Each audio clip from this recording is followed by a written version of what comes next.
Bivens government and the public. Referring to the looming sequester budget cuts and whether or not a deal is on the horizon, VI Delegate to Congress Donna Christensen says it doesn't look good. I am so disappointed. I just can't. I went to the caucus meeting, which meant that I got to the bigger interagency meeting a bit late because I was hoping to hear something, some sort of positive outlook for avoiding a sequester. I'm not hearing it. The automatic cuts, known in Washington as the sequester, take effect Friday.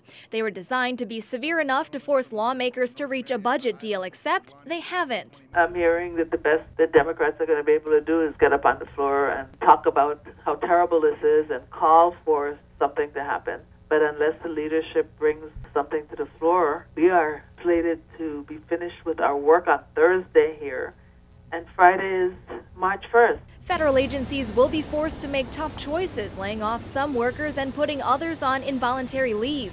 The automatic cuts total $85 billion. The military alone will see a $46 billion cut, and many are preparing, including the delegate's office. We have already had cuts over the last 2 years, I think a total of perhaps about 11% altogether, and we're facing anywhere from an 8 to an 11% cut again. And that's very hard. I have 3 offices, and I have a person that's on staff part-time in St. John with no office.